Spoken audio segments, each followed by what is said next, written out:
Paz do Senhor Jesus Cristo. Vamos meditar no tema Escapando pela Graça. O tema que vamos estudar está baseado no texto de 2 Timóteo, capítulo 3, do versículo 1 ao 9. Que a graça de Deus possa inundar o seu coração enquanto você ouve essa breve palavra. Esse texto fala sobre a corrupção dos últimos dias, a impiedade e a atitude da grande maioria. Por se tornar carnal, se torna rebelde e irreconciliável, rejeitando a Deus, a proposta de Deus, e vivendo de uma forma desregrada em queda livre, ou seja, de mal a pior. Um retrato muito claro da sociedade atual. Esse livro, que foi escrito há mais de 2000 anos, mostra algo muito atual. Veja o que diz ali 2 Timóteo 3:1. Sabe, porém, isto, nos últimos dias sobrevirão tempos difíceis. Amados, nós temos que nos encher do Espírito Santo. Por 3 vezes em Efésios 6 se diz, para que possais, para que possais, para que possais. Ele fala sobre a importância de nos revestirmos das armaduras do Espírito. Ele diz, sim, uma batalha espiritual contra demônios, espíritos invisíveis. Então, em Efésios 6, 11, 13 e 16, ele fala 3 vezes, assim vocês poderão. Somente assim vocês conseguirão. Então, não adianta eu me esforçar na carne, na boa vontade, para frear o pecado na minha vida. Sansão disse assim, olha, se o Espírito Santo sair de mim, eu serei como os demais homens. Podemos ver então que a graça é a solução para o pecado. Tanto que Paulo, escrevendo o livro de Gálatas, capítulo 1, ele diz que se alguém pregar outro evangelho que não for da graça, é amaldiçoado. Por quê? Porque vai gerar pessoas debaixo da lei amaldiçoadas. A palavra de Deus mostra claramente, em Colossenses capítulo 1, que aquela igreja começou a prosperar, a ter resultado e fruto, desde que compreendeu a graça de verdade. Esse é o evangelho da graça. Romanos 5,20 diz que onde abundou o pecado, superabundou a graça. Então, a misericórdia de Deus é oferecida. O sangue que nos purifica, vez após vez, e o Espírito Santo que vai nos tirando do pecado e colocando nojo pelo pecado. Isso é um trabalhar gradativo. O que vemos nesse texto são pessoas que não se importam com o pecado, são pessoas que não aceitam o conselho divino e andam de forma desenfreada. Se por um lado podemos ver no capítulo 3, pessoas que estão indo de mal a pior porque estão se entregando ao pecado, muitos que possam estar ouvindo essa palavra estão lutando contra o pecado com suas próprias forças, com boa vontade. Então pecam, se sente culpado, pede perdão, sente remorso, fazem de novo. O ciclo vicioso, pois ainda não compreenderam que podem prevalecer dependendo da graça. O Senhor os livra, vez após vez. É muito importante compreender a parcela de Deus no livramento, no nosso caráter e nas tentações. Aqui diz que nos últimos dias serão tempos difíceis. Vivemos hoje um tempo onde os piores demônios estão sendo soltos pelos portais da nova era, onde muitas pessoas estão vivendo uma vida muito parecida com Sodoma e Gomorra, onde os valores estão se deteriorando rápido e as pessoas têm por comum aquilo que Deus chama de pecado. Hoje diz, se você não tem amor, sai me julgando, Deus é amor, não vai lançar ninguém no inferno. E as pessoas começam a criar um evangelho segundo a sua cabeça e um Deus que não se importa com o pecado. Mas vemos na Bíblia a verdade sobre Deus e realmente está muito claro. Diz no versículo 2, pois os homens serão egoístas, amém? Olha o que está escrito aqui, egoístas, avarentos. Egoístas só pensam em si mesmo, avarentos acumulam só para si mesmo. Hoje as pessoas estão cada vez mais voltadas para si como sanguessuga dadá, querendo viver isoladas, querendo realmente apenas acumular para si. Isto é o que Deus nos fez escapar. Está vendo? Ó, só pela graça. Isso aqui é como uma enxurrada levando as pessoas direto para o inferno. Elas são como um pacote fechado como combustível para o inferno. E você escapou desse fluir, desse fluxo aí, ó, rumo ao inferno. Aqui mostra as características que não está sendo enganado pelo capeta. Ó, uma pessoa que está assim, ela não está com Deus, ela está com o capeta. Egoísta, avarenta, jactanciosos, ou seja, estão sempre se gloriando em si mesmo. Eles têm a si mesmo como fonte, eles acham que eles são inteligentes, que eles são capazes. Em Hollywood, por exemplo, eles são famosos, eles são chamados de superastros, eles parece aquele desempenho deles mesmo. Nos esportes violentos também. Então tem os ídolos do futebol, os ídolos do rock, os ídolos de Hollywood, os ídolos da novela. Isto é, a pessoa ela não dá glória a Deus, ela dá glória a homens, a criatura. Aqui está. Jactanciosos são pessoas que se colocam como autossuficientes e os outros acreditam e glorificam eles, né? Arrogantes. Então são pessoas irreconciliáveis, são pessoas que não têm carinho, afeto, amor, são pessoas orgulhosas, são pessoas que estão sempre ostentando que são melhores que as outras, né? Blasfemadores, ou seja, a boca deles é uma latrina. Só fala palavrão, só fala coisa imunda, só fala coisa impura e só fala contra aquilo que é bom. Estão sempre se opondo, né? Se é uma coisa boa, eles estão contra, eles discordam. Tudo aquilo que é verdadeiro para eles é tido como absurdo, fanático, ultrapassado. Então, para eles, o amargo é doce, o doce é amargo. E o Senhor diz, ai daqueles que pensam assim. Desobediente a pais, o que vemos hoje, os filhos batendo nos pais, e coisas que não se pensava nos anos 70, nos anos 80. Hoje vemos uma degradação muito grande. O Senhor diz lá em Malaquias, quando está terminando o Antigo Testamento, sobre a importância dos pais e filhos, filhos e pais, para que Deus não fira a terra com maldição. É o que nós estamos vendo hoje, o inimigo atacando a família, fazendo com que os filhos sejam desobedientes aos pais. Ingratos. As pessoas hoje não têm lembrança do que você fez de bom. Se você falhar, né, aí eles lembram, aí eles cobram. Mas se você fizer 99 coisa boa, eles esquecem. Mas uma que você diz, eu não posso te dar carona hoje. Aí é aquilo que eles vão ficar martelando e lembrando. São ingratos. Irreverente. E que é irreverente, irmãos? Eles ostentam sensualidade. Coloca uma foto sensual de biquíni, coloca o Senhor é meu pastor, não faltará. Ainda coloca um versículo bíblico. O pastor coloca uma sunguinha lá bem apertada e as irmãs, aí gatão, e aí pastor gatão. Então, esse tipo de gente irreverente, irmão. Colocam roupa sem camisa, a mulher com decote aparecendo todos os seios, aquela calça grudada aparecendo o bumbum. O que é isso? É reverência. É usando o corpo como instrumento de sensualidade, sem cuidado com a santidade. Esse é um símbolo de quem não tem o Espírito Santo. Quem tem o Espírito Santo freia a sensualidade, a carnalidade, né? Desafeiçoados, eles não têm carinho por ninguém, eles vão trair, eles vão tudo por dinheiro, tudo para se sair bem. Desafeiçoados são pessoas sem amor. Implacáveis, ou seja, quando elas querem alguma coisa, não importa se vai chutar a cabeça do outro, não importa.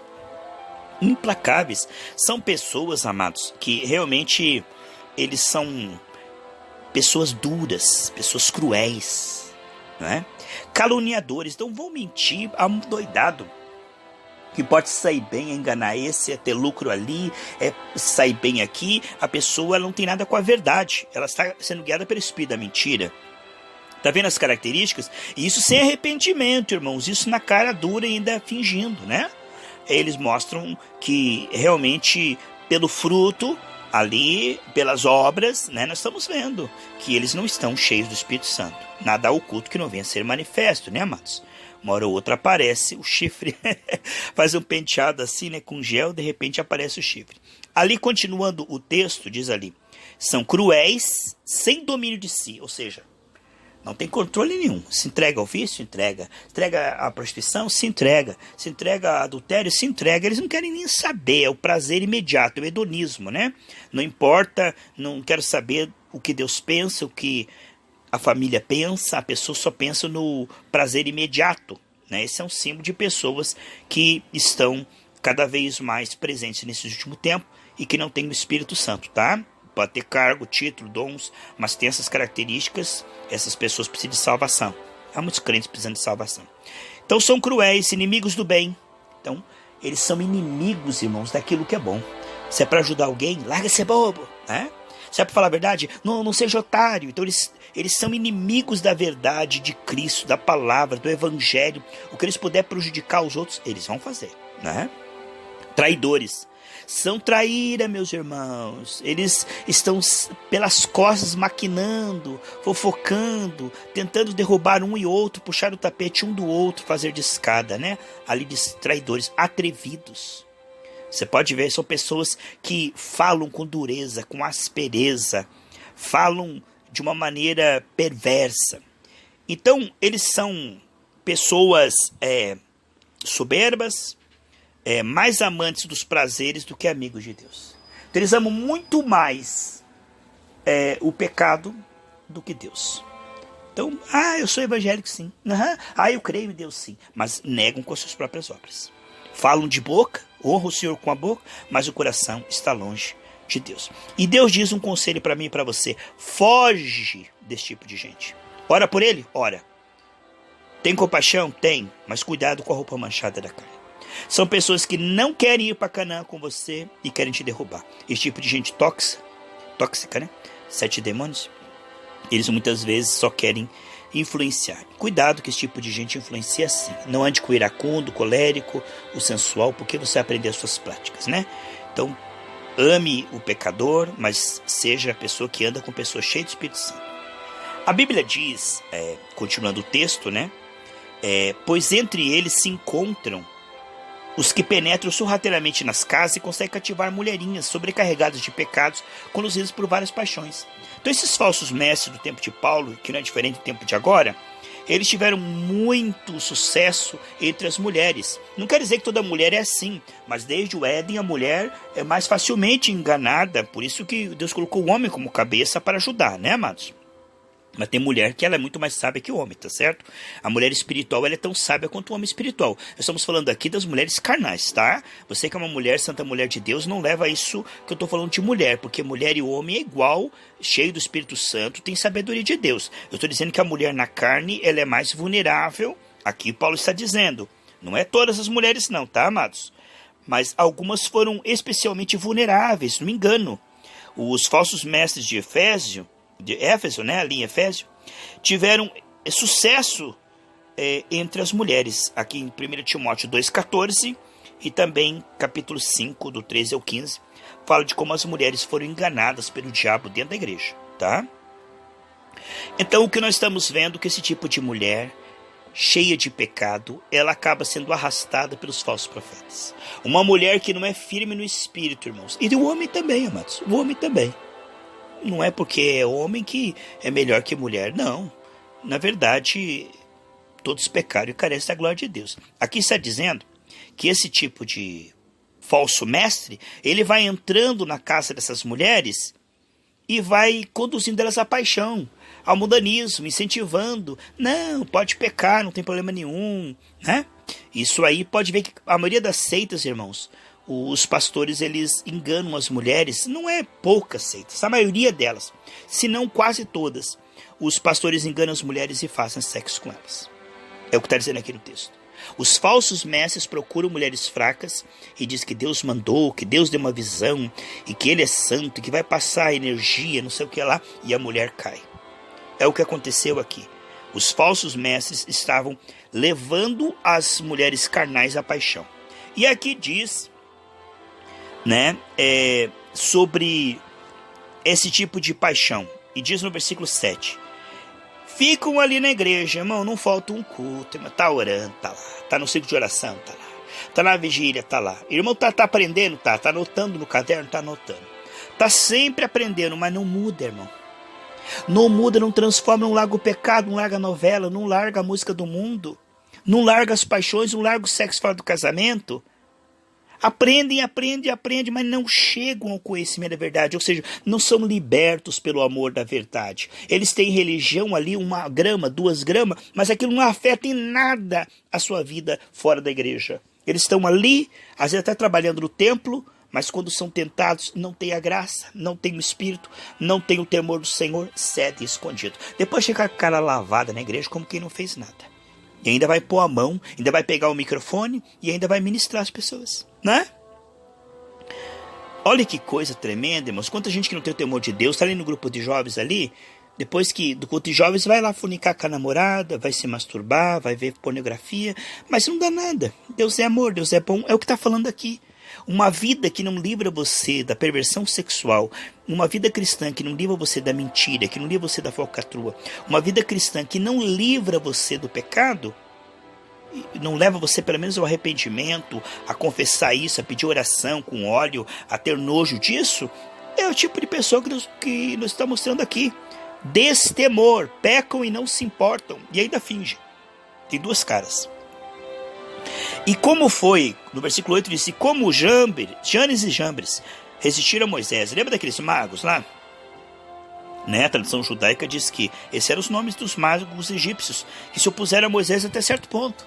Mas chegou uma hora, irmãos, que eles estavam cheios de feridas, saíram da presença de Moisés e falou, Faraó, cuidado, esse é o dedo de Deus. Até certos momentos eles estavam imitando, sabe? Sabe aquele tipo de gente que vai brincando com Deus? Está na igreja, vai brincando com Deus, engana um, engana outro. Irmão, aquele que usa de engano não vai ficar muito tempo não. Salmo 101 diz que aquele que usa de engano não ficará na casa do Senhor. Por um tempo, parece que está dando certo, ninguém desconfia, eu me engano, esse povo é um bobão, o pastor não sabe nada, a irmãzinha acha que eu sou uma bênção, e a pessoa tem dom, e a pessoa tem talento, e a pessoa tem inteligência, mas Deus é o supervisor, a obra é de Deus, mas nós somos só mordomos, né? Ali diz, e do modo, porque Janes e Jambres resistiram a Moisés, também eles resistem à verdade. Irmão, eles ouvem, não se arrepende. Eles ouvem, entra para o ouvido, sai pelo outro, depois do culto, vai lá, vai tudo de novo, sem arrependimento, irmão. Eles ouvem, irmão, mas não se importam com a verdade, resistem à verdade. São homens de todo, olha lá o que diz, de todo, corrompidos. Corrompidos, irmãos. A mente deles está corrompida. São rejeitados quanto à fé, ou seja, a fé deles não leva a uma santificação. A fé deles não leva a uma vida de arrependimento e obras espirituais. É o que diz. Você pode ver no versículo 5 que diz que tem aparência de piedade, mas negam o seu poder. Então, eles têm uma aparência de cristão, eles falam, ô irmãzinha, ô irmãozinho, isso é uma aparência, mas você vai ver que não tem eficácia espiritual, eles não expulsam demônio, não curam enfermos, não vencem a tentação, não largam o vício, não evangelizam, não ajuda ninguém, não se compadece com ninguém, tá ali, carnudo. Essa é a aparência de piedade, mas negam o seu poder. Eles não chegam à maturidade, eles não chegam a fazer as mesmas obras. Eles não evangelizam ninguém, eles não amam ninguém, irmãos. Quando já se viu um cristão desse, que mês após mês, só vai ali buscar bênção para eles, Eles não mudam, eles não amam o Senhor, eles não amam a Bíblia, eles não amam as almas, as pessoas que precisam de salvação. E diz que são homens corrompidos na mente, a mente deles está cauterizada, eles estão teimar com Deus, né? Eles não se importam mais. E são reprovados quanto à fé. Ou seja, a fé deles não vai levá-los à salvação. E nem às boas obras. Professam ser cristãos, mas as suas obras desmascaram eles. Né? Nada oculto que não venha a ser manifesto. E aí Deus diz no versículo 9, eles não vão muito tempo não, irmão. Fica tranquilo. A Deus não está vendo? Não está vendo que Judas está roubando da bolsa? Está vendo? Deus dá um tempo para se arrepender, não é verdade? Deus é misericordioso. Lembra no Apocalipse que ele falou? Tem uma falsa profetisa aí na igreja, eu tô vendo, hein? Olha, se ela não se arrependeu, eu dei tempo para se arrepender, ela vai cair de cama, hein? Ela vai cair de cama. Então com Deus ninguém brinca, irmãos. Olha o que diz o versículo 9. Eles, todavia, não irão avante, porque a sua insensatez a todos será evidente. Sabe o que acontece, irmão? Você não brinca com Deus, você tem falhas, eu tenho também. Todos nós temos áreas que nós estamos confessando e cobrindo com o sangue. Isso não vai aparecer. Deus, quando a gente se humilha e reconhece o pecado, Ele cobre com sangue, que as pessoas vão ver em nós é Cristo. Aquele pecado que você está lutando contra, que você está confessando, que você não aceita na sua vida, Deus não vai jogar no ventilador. Esse tipo de pecado não aparece quando as pessoas olharem para você, elas vão ver Jesus. Mas aquele que brinca com o pecado, que esconde o pecado, que tem uma vida suja e não se arrepende de verdade, Deus diz, não irão avante, porque a sua insensatez a todos será evidente. A pessoa brinca com Deus, irmão, depois ela dá cada bola fora que vai ficar muito claro. Eu já vi irmãos que saíram da igreja, que pareciam ser tão inteligentes. Mas chega uma hora, irmão, que esse tipo de gente, ele começa a tomar atitude tolas, Deus permite. Fazer coisas tolas, postar fotografias tolas, agir de forma tola, escrever coisas tolas, ou seja, Deus permite que o diabo vá enganando, já que está querendo, né? Até que chega um ponto, irmão, que fica evidente o desvario deles a todos. A pessoa é falso profeta, ela engana, ela mente, ela engana, mas chega uma hora, irmão, que ela vai andar pelada na rua, que ela vai postar uma coisa doida, ou seja, de tanto brincar com o Senhor, vai chegar uma hora que a sua insensatez vai ficar evidente. todo mundo vai ver que realmente é um falso profeta.